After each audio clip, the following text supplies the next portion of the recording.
এখন শুনবেন আজকের গুরুত্বপূর্ণ খবরের শিরোনাম। অবশেষে গাজায় ঢুকলো ত্রাণ, অনাহারে আরো 29 মৃত্যু।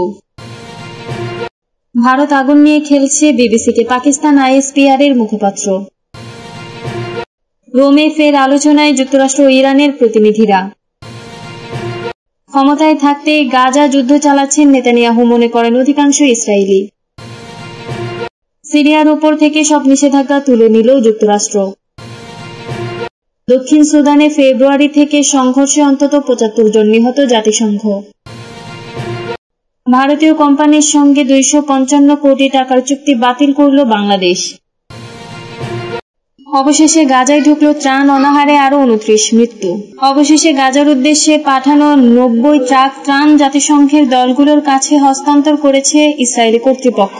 সীমিত পরিসরে অবরোধ তুলে নেওয়ার 3 দিন পর ত্রাণগুলো ছেড়ে দিল ইসরায়েলি কর্তৃপক্ষ। তবে গত 2 দিনে অনাহারে আরো 29 ফিলিস্তিনি মারা গেছে, যাদের বেশিরভাগই শিশু। এর মধ্যে 90 ট্রাক জাতিসংঘের স্বেচ্ছাসেবীরা ইসরায়েলের কাছ থেকে বুঝে পেয়েছে। বাকি 3টির ব্যাপারে কোনো তথ্য জানানো হয়নি। সংবাদ মাধ্যমগুলোর তথ্য অনুযায়ী বৃহস্পতিবার সকালে বিভিন্ন বেকারিতে ত্রাণের আটা পাঠিয়ে দেওয়া হয়। জাতিসংঘ বলছে, ইসরায়েলি কর্তৃপক্ষ অনুমোদিত একমাত্র পথটিতে নিরাপত্তার অভাবে গাজাবাসীর কাছে ত্রাণ পৌঁছাতে এত দেরি হলো। জাতিসংঘ সমর্থিত ইন্টিগ্রেটেড ফুড সিকিউরিটি ফেজ ক্লাসিফিকেশনের এক মূল্যায়নে বলা হয়, আগামী কয়েক মাসে 5 লাখ মানুষ অনাহারের মুখে পড়তে পারে। ভারত আগুন নিয়ে খেলছে, বিবিসিকে পাকিস্তান আইএসপিআর এর মুখপাত্র। পাকিস্তানের আন্তঃবাহিনী জনসংযোগ পরিদপ্তরের মহাপরিচালক লেফটেন্যান্ট জেনারেল আহমেদ শরীফ চৌধুরী মনে করেন, পাকিস্তান ও ভারতের মধ্যে পারমাণবিক যুদ্ধ হলে তা বোকামি হবে, কারণ এটা এমন একটা পথ যা 2 দেশের জন্য পারস্পরিক ধ্বংস ডেকে আনতে পারে। তার মতে এটা একটা অভাবনীয় এবং অযৌক্তিক ধারণা। 2 দেশের মধ্যে সাম্প্রতিক উত্তেজনার পর সম্প্রতি বিবিসিকে দেওয়া এক সাক্ষাৎকারে শরীফ চৌধুরী এসব কথা বলেন। তিনি বলেন, পাকিস্তান শান্তি চায়, কিন্তু যদি চাপিয়ে দেওয়া হয় তাহলে তারা যুদ্ধের জন্য সবসময় প্রস্তুত। ভারত ও পাকিস্তানের মধ্যে সম্ভাব্য যুদ্ধ সম্পর্কে কথা বলতে গিয়ে শরীফ চৌধুরী অভিযোগ তুলেছেন, ভারত যেভাবে ঔদ্ধত্য দেখাচ্ছে এবং ন্যারেটিভ ছড়াচ্ছে, তাতে বর্তমান আবহে যে কোনো সময় স্ফুলিঙ্গ দেখা যেতে পারে। শরীফ চৌধুরীর কাছে জানতে চাওয়া হয়েছিল, বাস্তবে পাকিস্তান ও ভারতের মধ্যে পরমাণু যুদ্ধের কোনো আশঙ্কা আছে কি, নাকি প্রতিরোধ গড়ে তুলতেই এসব প্রসঙ্গ আনা হচ্ছে। উত্তরে শরীফ চৌধুরী বলেন, ভারত আগুন নিয়ে খেলছে। 2 দেশের সংঘর্ষের আবহে ভারতের তৈরি আখ্যানকে এজন্য দায়ী করেন তিনি। রোমে ফের আলোচনায় যুক্তরাষ্ট্র ও ইরানের প্রতিনিধিরা। ইরানের পরমাণু কর্মসূচি ঘিরে দীর্ঘদিনের বিরোধ মেটাতে গতকাল শুক্রবার ইতালির রোমে ফের আলোচনায় বসেছেন ওয়াশিংটন, তেহরান প্রতিনিধিরা। ইরানের সর্বোচ্চ নেতা আয়াতুল্লাহ আলী খামেনি জানিয়েছেন, বিরোধপূর্ণ শর্ত থাকায় কোনো চুক্তিতে পৌঁছানো প্রায় অসম্ভব হয়ে পড়েছে। 2 পক্ষের জন্যই এই আলোচনা গুরুত্ব অনেক। মার্কিন প্রেসিডেন্ট ডোনাল্ড ট্রাম্প চান ইরান যাতে পরমাণু অস্ত্র তৈরির সক্ষমতা অর্জন করতে না পারে, যা গোটা অঞ্চলে অস্ত্র প্রতিযোগিতা উস্কে দিতে পারে। অন্যদিকে ইরান চায় তাদের তেল নির্ভর অর্থনীতির ওপর আরোপিত মার্কিন নিষেধাজ্ঞা উঠে যাক। যুক্তরাষ্ট্রের মধ্যপ্রাচ্য বিষয়ক বিশেষ দূত স্টিভ উইটকফ এবং ইরানি পররাষ্ট্রমন্ত্রী আব্বাস আরাকচির নেতৃত্বাধীন প্রতিনিধি দলের মধ্যে ওমানের মধ্যস্থতায় গতকাল শুক্রবার 5ম দফা আলোচনা হওয়ার কথা। 2 দেশই কূটনীতিক উপায়ে সমাধান চাইলেও আলোচনা বিফলে যাওয়ার ঝুঁকি থেকেই যাচ্ছে, কারণ পরমাণু কর্মসূচির বিষয়ে সমঝোতা নিয়ে তাদের রেডলাইন স্পষ্টতই একে অপরের বিপরীতমুখী। মার্কিন পররাষ্ট্রমন্ত্রী মার্কো রুবিও গত মঙ্গলবার বলেছেন, আমরা এমন একটি চুক্তিতে পৌঁছাতে চাই যেখানে ইরান শান্তিপূর্ণ পরমাণু শক্তি ব্যবহার করতে পারবে, কিন্তু ইউরেনিয়াম সমৃদ্ধ করতে পারবে না। ক্ষমতায় থাকতেই গাজা যুদ্ধ চালাচ্ছেন নেতানিয়াহু, মনে করেন অধিকাংশ ইসরায়েলি। ইসরায়েলের প্রধানমন্ত্রী বেনিয়ামিন নেতানিয়াহু যুদ্ধ জেতা বা জিম্মিদের মুক্ত করার চেয়ে ক্ষমতায় থাকার দিকে বেশি মনোযোগী, এমনটাই মনে করছেন ইসরায়েলের বড় অংশ। ইসরায়েলি গণমাধ্যম টাইমস অফ ইসরায়েলের প্রতিবেদন অনুযায়ী জনমত জরিপে প্রশ্ন করা হয়, নেতানিয়াহুর মূল লক্ষ্য কি বলে আপনি মনে করেন?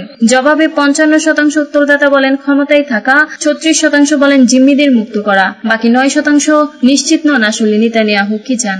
জিম্মিদের মুক্তির পরিবর্তে যুদ্ধে জয় বলা হলে উত্তরদাতাদের মতামত প্রায় একই থাকে। জরিপে আরেকটি প্রশ্ন ছিল, জিম্মি মুক্তির বিষয়ে এখনো কোনো চুক্তি হয়নি কেন? এতে 53% মত দেন রাজনৈতিক কারণের জন্য, 38% বলেন যৌক্তিক কারণ, আর 9% নিশ্চিত নন। সিরিয়ার উপর থেকে সব নিষেধাজ্ঞা তুলে নিল যুক্তরাষ্ট্র।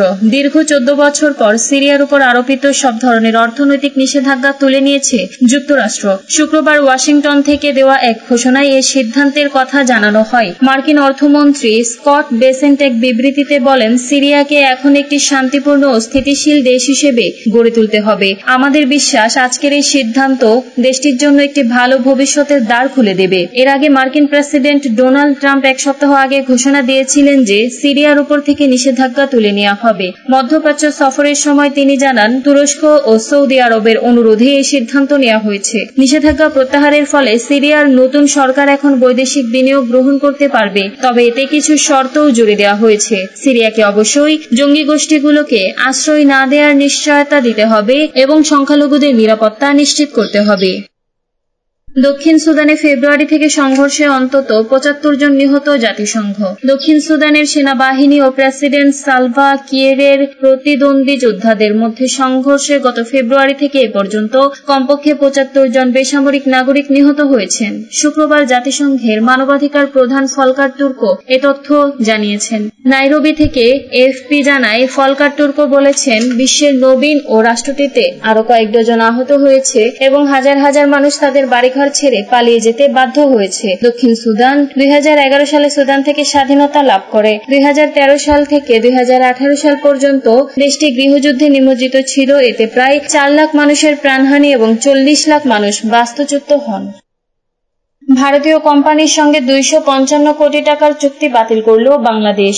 ভারতের পশ্চিমবঙ্গের রাজ্যের একটি কোম্পানির সঙ্গে 2 কোটি 10 লাখ মার্কিন ডলার মূল্যের একটি চুক্তি বাতিল করেছে বাংলাদেশ। শুক্রবার ভারতের প্রথম সারির একাধিক সংবাদ মাধ্যমের খবরে এই চুক্তি বাতিলের তথ্য জানানো হয়েছে। দেশটির সংবাদ মাধ্যম বলছে, চুক্তির আওতায় কলকাতা ভিত্তিক এই প্রতিরক্ষা কোম্পানির কাছ থেকে নৌবাহিনীর জন্য 2 কোটি 10 লাখ ডলারের ট্যাগবোট কেনার কথা ছিল বাংলাদেশের। গত শনিবার ভারত তাদের স্থলবন্দর দিয়ে বাংলাদেশ তৈরি পোশাক সহ বিভিন্ন পণ্য পরিবহনে নিষেধাজ্ঞা দেয়। এরপরই বাংলাদেশের পক্ষ থেকে নৌবাহিনীর ট্যাগবোট কেনার ত্রয়াদেশ বাতিলের সিদ্ধান্ত আসলো বলে জানিয়েছে ভারতীয় গণমাধ্যম। প্রতিবেদনে বলা হয়, প্রধান উপদেষ্টা ডক্টর মোহাম্মদ ইউনূস ভারতের পূর্বাঞ্চলীয় 7 সিস্টার্সকে স্থলবেষ্টিত অঞ্চল হিসেবে আখ্যা এবং এই অঞ্চলে সমুদ্রের একমাত্র অভিভাবক হিসেবে বাংলাদেশকে অভিহিত করেছিলেন।